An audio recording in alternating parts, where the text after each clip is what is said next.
Доброго времени суток, дорогие телезрители, любители спорта, в частности футбола. Мы начинаем прямую трансляцию матча 9-го тура Дальневосточной юношеской футбольной лиги. Завершается у нас первый круг соревнований, и сегодня в Якутске на стадионе Туймада имени Николая Николаевича Тарского футбольный клуб «Арктика» принимает СКА Хабаровск. Мяч, и сейчас можно придумать что-нибудь, да придумать, и опасный момент, и до удара дело дойдет, есть удар, и на высоте Лазарев, тем не менее, продолжается атака гостей, еще один удар, как я понимаю, угловой будет, придется гости очередным угловым. Так, это, дорогие друзья, фантастический гол, да, конечно, прямой удар с углового, сухой лист, дорогие друзья, этот гол, я уверен, то, что будет претендовать на гол тура в этой встрече, вот таким вот фантастическим ударом, прямым ударом с углового. Конечно, можно тут направить вопросы в сторону Александра Лазарева. Вот с одной стороны, да, вот казалось бы, что вводится мяч в игру. И вот видим сразу же СКА сейчас идет вперед. Опасный момент у ворот якутян. Удар! Ну как же с этой позиции не попасть-то по воротам? Перешел в Академию Краснодара. Так, и Кирилл Корольков был отправлен в торпедо. Ну и тут, конечно, от своего, с Александром Лазаревым. Итак, смотрим, удар есть, блокируется. Отбились. Когда первые туры были, вот тогда, да, страшная жара стояла в Якутске.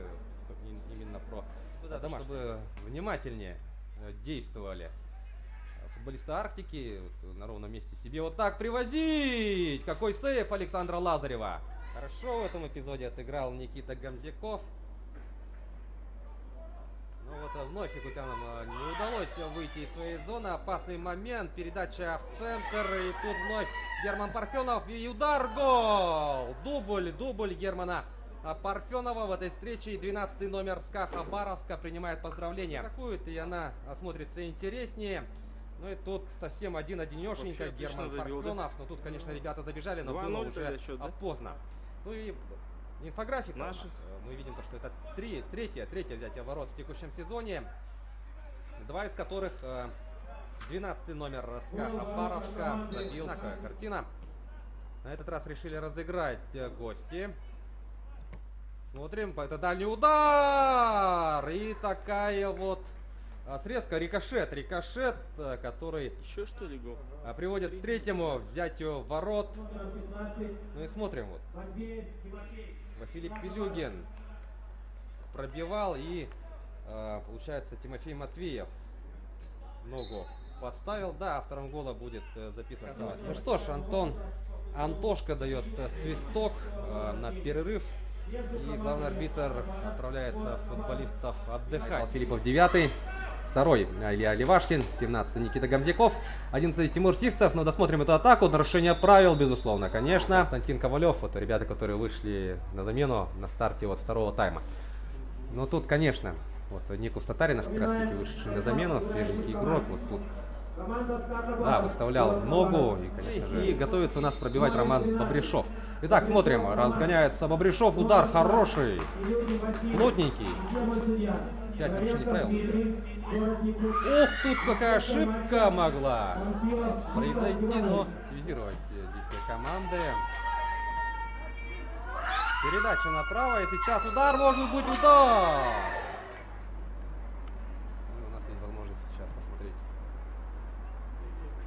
на медленном действии. Организовать свою атаку. Быстро выбежать не получилось, но вот сейчас, скорость, это, конечно, не самая сильная сторона Лыткина. Еще одна возможность для проведения опасной атаки. Хорошая передача. Сейчас все-таки доходит до адресата. И так, положил соперника. И будет ли удар? Да, есть удар мимо ворот. Мимо ворот пробивает Тимофей Матвеев. Хорошая передача. 15 номер получил. Тут, получается, посадил сначала из защитника, потом и вратаря. Развернулся. Еще одно вот такое движение. С левой, с носка пробивал. Шанса нет. Но остановка игры связана с положением вне игры. Еще одна атака хабаровчан. Давайте смотреть. Есть удар! Оставляет мяч Угаю. Угай идет далее. Угай пробует пробить. Эту передачу хорошо отборолся. И сейчас смотрим, что он будет делать дальше. Хорошая передача на Лыткина. Лыткин! Мимо ворот. Ну, пожалуй, самый опасный момент, да, вот. Так, ну тут совсем, да, пожарят. Мячом завладели гости. Очень много атакуют правым флангом. Так, Репин. Что у нас касательно положения вне игры? Офсайд был зафиксирован. Никита